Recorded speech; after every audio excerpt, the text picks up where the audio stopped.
नमस्कार, आप देख रहे हैं आर हिंदुस्तान न्यूज। आनंद सक्सेना के साथ आदिवासी कांग्रेस द्वारा पुलिस अधीक्षक कार्यालय पहुंचकर भाजपा सरकार के खिलाफ की जमकर नारेबाजी और एफआईआर वापस लेने के साथ ही राजस्व का मामला होने के कारण पुलिस द्वारा मामले को खत्म किए जाने की मांग। कहा, आदिवासी की जमीन गैर आदिवासी ने खरीदी, कैसे यह जांच होनी चाहिए। कुछ दिन पूर्व मुल्ताई में भाजयुमो जिला अध्यक्ष के साथ पुलिस और राजस्व टीम पर सीमांकन कराए जाने के दौरान आदिवासियों द्वारा किए गए पथराव के मामले में पुलिस द्वारा आदिवासियों पर एफआईआर दर्ज की गई थी। आपको बता दें, ये खास रिपोर्ट है मध्य प्रदेश के बैतूल से संवाददाता शशांक सोनकपुरिया की। मध्य प्रदेश के बैतूल जिले में आज कांग्रेस का कड़ा विरोध देखने को मिला। आदिवासी कांग्रेस के प्रदेशाध्यक्ष द्वारा गत दिवस पूर्व हुए मुल्ताई के मामले में आदिवासियों पर एफआईआर दर्ज की गई है और मामला पंजीबद्ध किया गया था, जिस मामले में डीजीपी द्वारा संज्ञान लिया गया था और उसके बाद चौकी प्रभारी को लाइन अटैच कर दिया गया था। वहीं 32 लोगों पर एफआईआर दर्ज की गई है, जिसके विरोध में आज आदिवासी कांग्रेस प्रदेशाध्यक्ष रामू टेकाम के नेतृत्व में बड़ी संख्या में आदिवासियों के साथ कांग्रेस जिला अध्यक्ष निलय डागा, कांग्रेस प्रदेश उपाध्यक्ष सुखदेव पानसे के सभी कांग्रेस कार्यकर्ताओं के साथ पुलिस अधीक्षक कार्यालय बैतूल पहुंचे थे, जहां भाजपा सरकार के खिलाफ जमकर नारेबाजी की गई।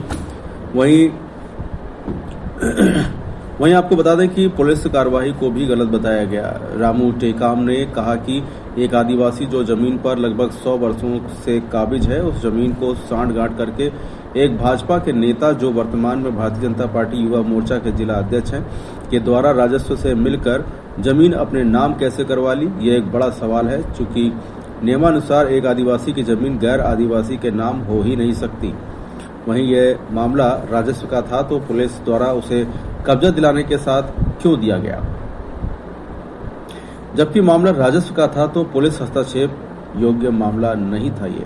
और बताया गया कि इस मामले में भाजपा युवा मोर्चा के जिला अध्यक्ष द्वारा एक बुजुर्ग के साथ हाथापाई भी शुरुआत भी की गई और उनका गला भी दबाया गया, जिससे अन्य लोग भड़क गए और घटना हो गई। इस मामले को तत्काल वापस लेने और जब तक मामले को उचित स्तरीय जांच नहीं हो जाती तब तक गिरफ्तारी न किए जाने की मांग की गई।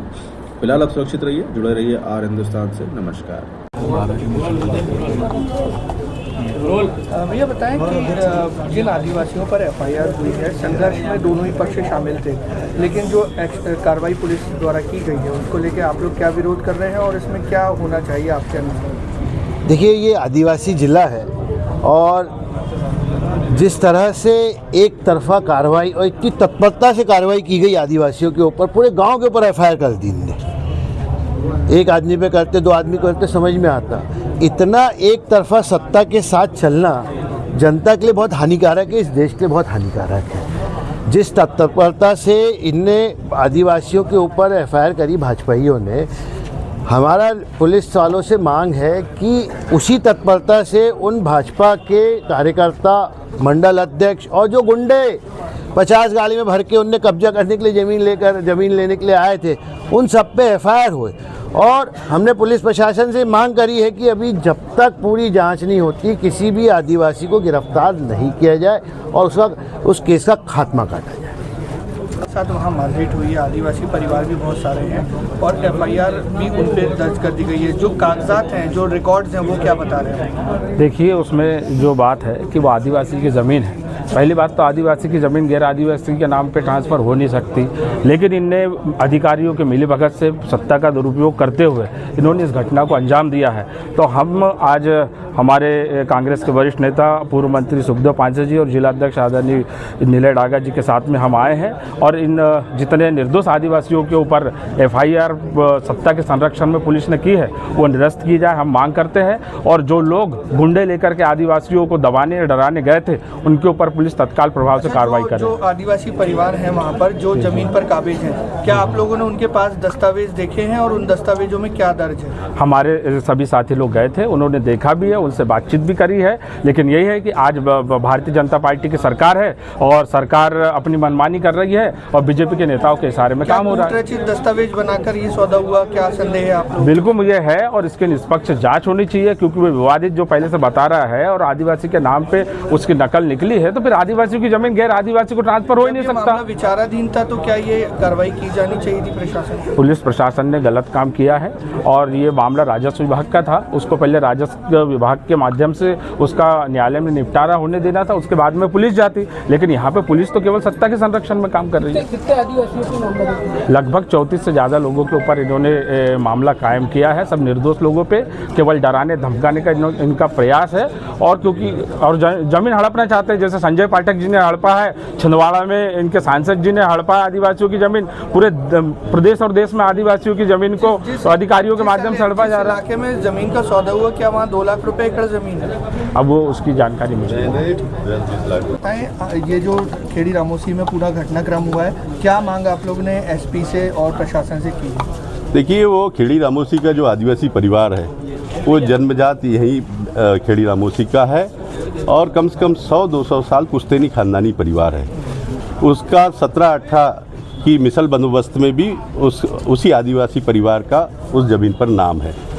चूँकि 100 साल से उस ज़मीन पर उसका कब्जा है, उसकी वो खानदानी ज़मीन है और उसको भारतीय जनता पार्टी के युवा मोर्चा के अध्यक्ष ने पौने दाम में खरीदकर उस ज़मीन पर कब्जा करना चाहते हैं। तो ये किसी कीमत पर हमारे आदिवासी और कांग्रेस पार्टी होने नहीं देगी। चाहे फिर भी भारतीय जनता पार्टी का यहाँ राज है, केंद्रीय मंत्री आदिवासी है, प्रदेश भाजपा का अध्यक्ष हेमंत खंडेलवाल जी यहाँ बैतूल जिले, इन्हीं के संरक्षण में इनके तथाकथित भारतीय जनता पार्टी के युवा नेता हमारे आदिवासी भाइयों की ज़मीन को छीनने का प्रयास कर रहे हैं। लेकिन जो FIR हुई है जितने भी लोगों पे, उसको लेकर क्या करने वाले हैं? हम किसी भी कीमत पे उन आदिवासियों पर जो झूठा मुकदमा कायम किया है उसको खात्मा किया जाए और जो लोग भारतीय जनता पार्टी के युवा मोर्चा के अध्यक्ष 50 गाड़ियां लेकर गुंडे मवालियों को लेकर हमारे आदिवासी भाइयों पर उन्होंने खुद ने हमला किया। आपके इलेक्ट्रॉनिक और प्रिंट मीडिया ने पूरे देश और प्रदेश में देखा, एक आदिवासी महिला की एक पुलिस वाली साड़ी खींच रही, ब्लाउज खींच रही, वो दुर्भाग्यवंश नग्न अवस्था में होती तो हमारे पूरे इस देश को कलंकित होता और बैतूल जिला अपमानित होता। तो उनके ब्लाउज फाड़ने का काम किया, साड़ी खींचने का काम किया। हमारे एक बुजुर्ग आदिवासी 80 साल के व्यक्ति का गला घोटने का, टेटुआ दबाने का काम किया और उसके बाद आदमी आत्मरक्षा के लिए उनके परिवार वालों ने बचाने का काम किया। तो मुकदमा भारतीय जनता पार्टी के युवा मोर्चा के अध्यक्ष पर FIR होना चाहिए, उनके जो गुंडे मवाली गए थे उन पे FIR होना चाहिए और वो ज़मीन किसी भी कीमत पे हम आदिवासियों के पास से जाने नहीं देंगे।